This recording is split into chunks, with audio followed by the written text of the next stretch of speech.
এবার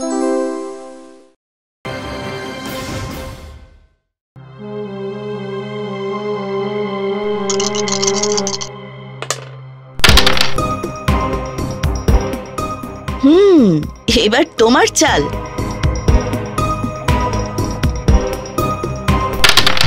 কই চাল দাও। কি না না না না না, এ কি করে সম্ভব হলো? না না না না, আর না আর না আর না, আমি চলে যাচ্ছি, আমি যাচ্ছি। প্রহরী, প্রহরী, একে কারা কক্ষে নিক্ষেপ করো। না না না, আমাকে মাফ করো কালিন্দিনী, আমাকে মাফ করো।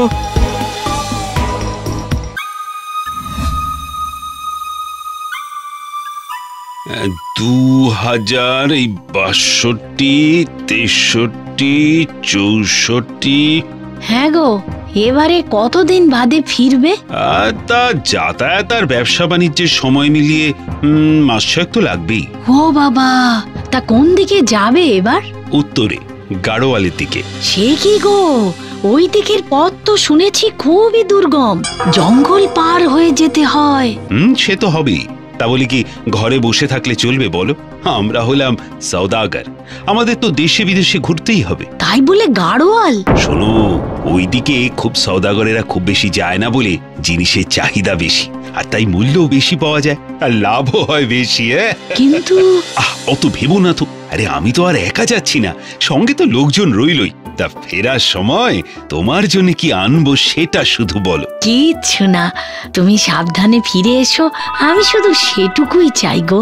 আচ্ছা আচ্ছা। হ্যাঁ রে মামেন, এই সামনে কি সেই কালা জঙ্গল? আগে হ্যাঁ হুজুর। তাহলে কি করবি রে?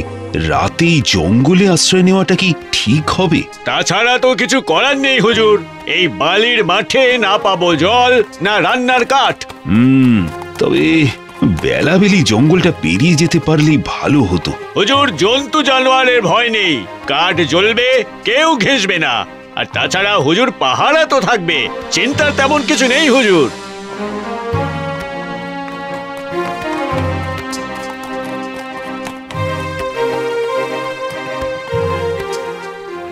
এই যে দেখছি পরিত্যক্ত প্রাসাদ, কেউ থাকে না নাকি? চল ভেতরে যাওয়া যাক, যা থাকে কপালে।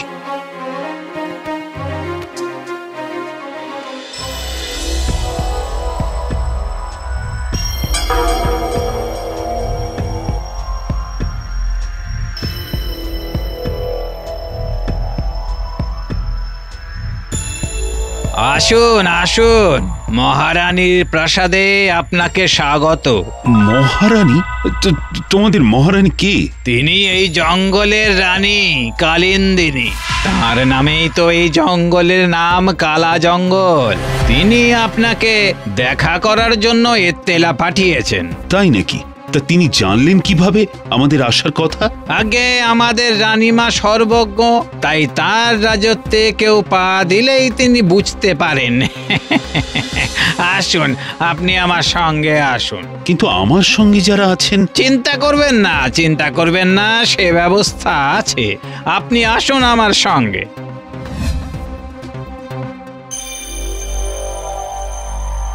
আসুন আসুন সওদাগর, আসুন।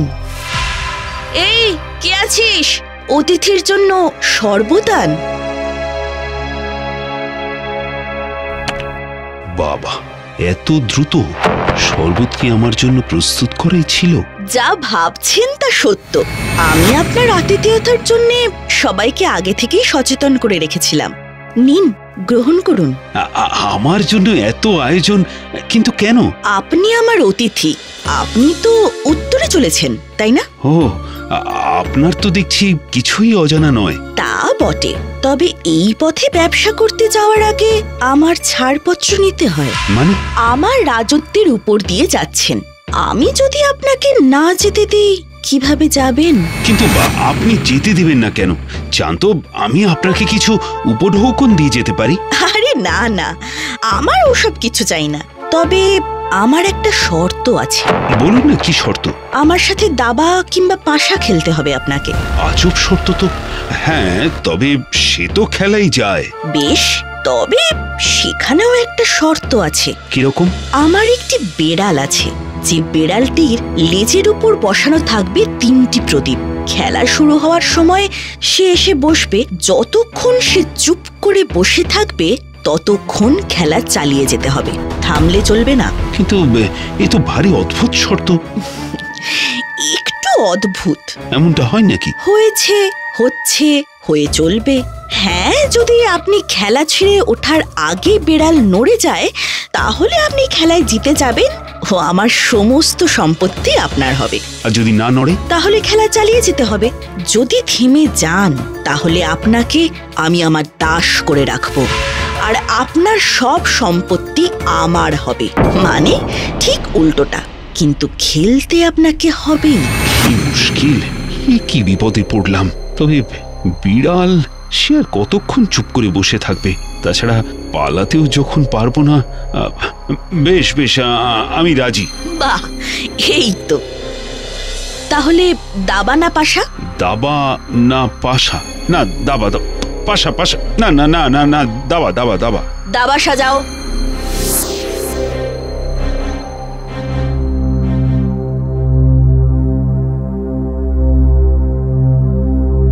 হাই মিন্টু, আয় বস এখানে।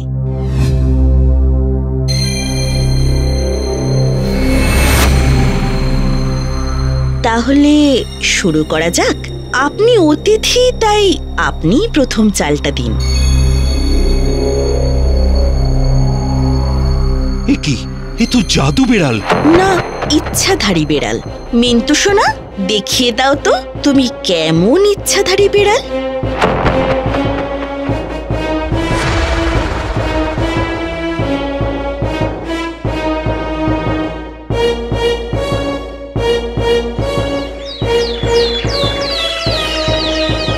আহা, ঘুম পাচ্ছে? না না, 2 দিন হয়ে গেল এই খেলা চলছে, ঘুম তো পাওয়ারই কথা। নিন, খান, খেতে খেতে খেলুন।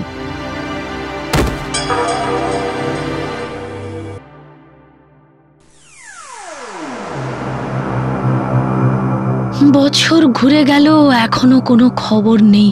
এমন তো কখনো করে না। কি যে হলো? বিদিশাও খুব চিন্তায় পড়েছে। এই তো বিদিশা, তোর কথাই ভাবছিলাম। খবর কিছু পেলি?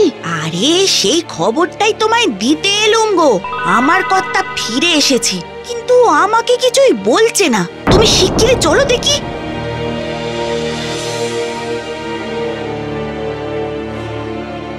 বলো মামিন ভাই, তুমি নিঃসংকোচে বলো। আমাকে ক্ষমা করুন মালকিন, আমি আমার হুজুরকে বাঁচাতে পারিনি। কি হয়েছে কি?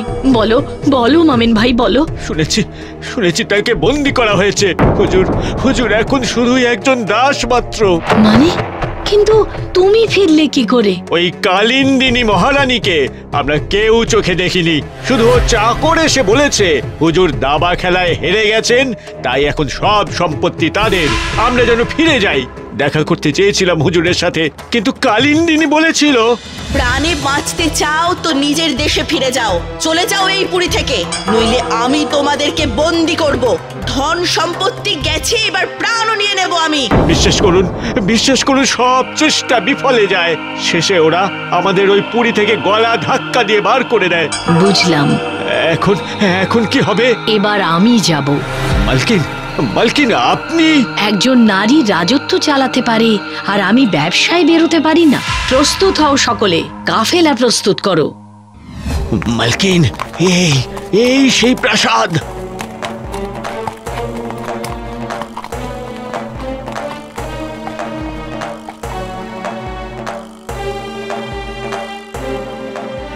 আসুন, মহারানী আপনাকে তলব করেছেন। আপনাকে দেখে আমার গর্ব হচ্ছে। কারণ আপনি একজন মহিলা হয়ে বাণিজ্যে চলেছেন, তাই। আপনিও তো একজন মহিলা হয়ে রাজত্ব চালাচ্ছেন। তা ঠিক। তাহলে আপনি বলছেন আপনি দাবা খেলতে জানেন? নিশ্চয়ই। বেশ বেশ, শুরু করা যাক তাহলে। এই, দাবা সাজাও।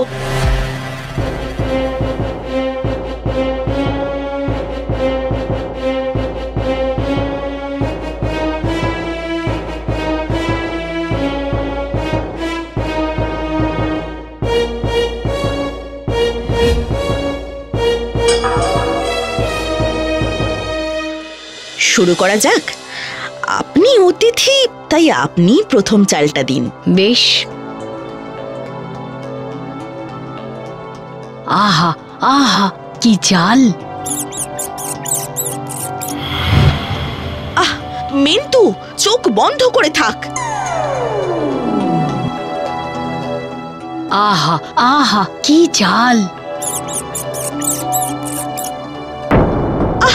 মিন্টু, অবাধ্য হোস না, আমার রাগ চড়ে গেলে কিন্তু। আহা আহা, কি চাল!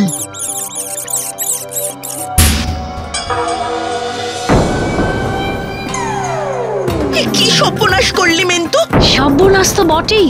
খেলার শর্ত অনুযায়ী এবার আপনি আমার কৃতদাসী মহারানী, আর আপনার সব সম্পত্তি এখন আমার। মিন্টু, তুই এটা কি করলি? কি করে এমন অবাধ্য হলি? তোকে সব দিয়েছিলাম, আর তুই সামান্য ইঁদুরের লোভে আমার এতদিনের জমানো সম্পত্তি সব শেষ করে দিলি। আমাকে এইভাবে ডোবালি তুই? হায় হায় হায় হায় হায়! কিন্তু করলে কি করে? খুবই সামান্য ব্যাপার। যখন শুনলাম বিড়াল, তখনই ভাবলাম বিড়াল যত ধার্মিকই হোক না কেন, যত পাথরই হোক, ইঁদুরের লোভ মন থেকে মুছে ফেলতে পারবে না। সত্যি? তারপর? ব্যাস, তারপর আর কি, বাক্স ভর্তি করলাম ইঁদুরে।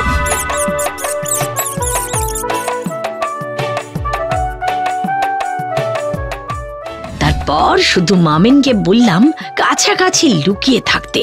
যেই আমি বলবো আহা আহা কি চাল, সঙ্গে সঙ্গে ইঁদুর ছেড়ে দিতে। হ্যাঁ, আর আমিও মালকিনের কথা মতো কাজ শুরু করলাম। বুঝেছি বুঝেছি, ইঁদুর দেখে বেড়াল লোভে পড়লো। আর কালিন্দিনী কুপোকাত হলো।